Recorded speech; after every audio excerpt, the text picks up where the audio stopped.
Hey guys, today I will show you a quick workflow from any ABC Alembic file to Unreal with my GeoStream plugin. And no, I'm not using Edge normally. So you will get something like this where you just have a playing Alembic animation in Unreal, but at least 90% smaller, easy for distribution. So let's jump to Blender. Yep. You will have your liquid animation simulation in Blender or Houdini or LiquidGen or wherever. And yeah, all you have to do is export it as Alembic. Make sure selected only. This is not a tutorial for Blender, but yeah, we can just export it as an ABC file. And when that's done, you jump right back into Unreal, hit import, take this Alembic file, which is around 360 megabytes right now, and you get a bunch of settings from the GeoStream importer and converter. So I will roughly show what they do. You can import it as a single file, which is a bundle file, streaming entity bundle, as I call it. This is super easy for distribution on render farms or wherever, and source control like Git or whatever you use. And you can also use loose frames, which might help for debugging purposes of single frames and whatnot. But let's keep it at bundle. Then, as default, I will compress the mesh further, so we can choose fast local playback, which increases the streaming even more for, yeah, let's say you have super huge Alembic simulations, but normally you want to keep it here to make the file size even smaller. And now this is important. Blender doesn't export the velocity vectors or information in this case, so I have to choose calculate for inconsistent topology, which calculates the velocity for inconsistent meshes like liquids. So this automatically does it for you. And I don't have any UVs right now. The reduction is super important. You don't need it. Out of the box, you already get an increase of or decrease by 90% of file size, but you can decrease it further. Let's say 50%. Let's keep that for now. Let's define a starting range. You can also crop specific areas. For example, the underside of the liquid simulation often is not needed because it's never seen. Depends on your use case. This will even further decrease the file size. Let's hit import right now.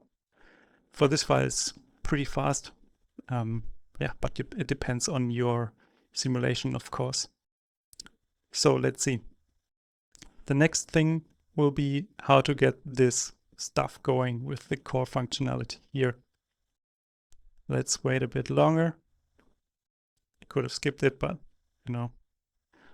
All right, so you get this data asset, which just holds a reference onto the cache file and has a bunch of metadata here for debugging purposes. The import settings again.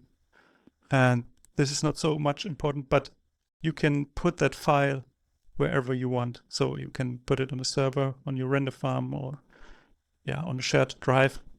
So you only have to do it once. It's not a U asset where the data lies. So, and one quick look at the imported file. So this was the Alembic file, which was 360 megabytes. And after conversion and import, it only has 24 megabytes. So at any given point in time, any frame has only 2.4, 2.5 megabytes of data in the RAM and VRAM, because it just streams on demand what is needed. So you can see it's way more than 90% reduction, because we also reduced it by 50%. But out of the box with default settings, you already get like 36-ish megabytes, like a tenth of the source file. Okay, now start fresh. You can go here, type GeoStream stream, and you get this GeoStream actor. Let's zero it out. And this actor is important for synchronizing multiple GeoStreams. One GeoStream is put into the component, GeoStream component. This is the core functionality. So you can have multiple of those, like liquid or spray or foam or whatever, and the actor will synchronize them if you need. Let's keep it with one right now and just put it here. Let's drag this material in. Yeah, and that's it. You already have the simulation in Unreal. So let's go over those settings. Autoplay, sure, this is mostly just for demonstration. Let's toggle it off and hit sequencer control, so you have full power of the sequencer.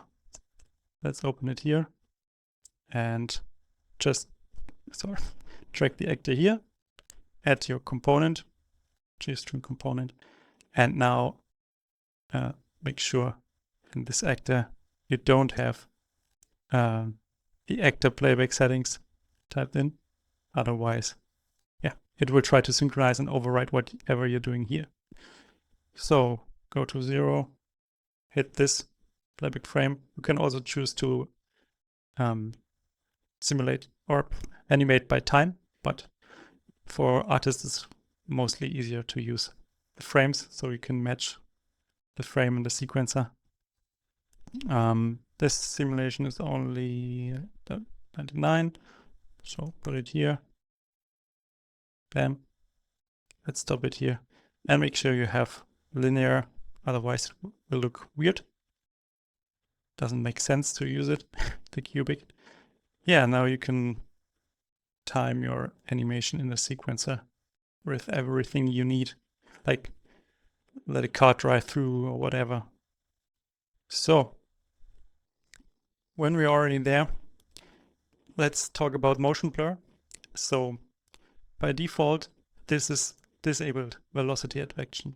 This basically calculates in between frames for the geometry. So you have true frames, each frame, 35 and 36. But for motion blur, Unreal, of course, calculates multiple in between images. So depending on your render settings, the temporal samples define how many frames are rendered here. And you have to enable this, which, as I said, calculates from the velocity data of the vertices some extrapolation in between the frames for perfect smooth motion blur. And you can even write this on the fly into the vertex color to access it in the shader and do whatever you need. So yeah, this will also work for path tracer. Scrub it here. And actually it was made especially for this use case where we have a big production using path tracer. And yeah, that's basically it. Some more deep dive can be done later. If you have questions, just reach out. Thanks for watching the video and see you next time.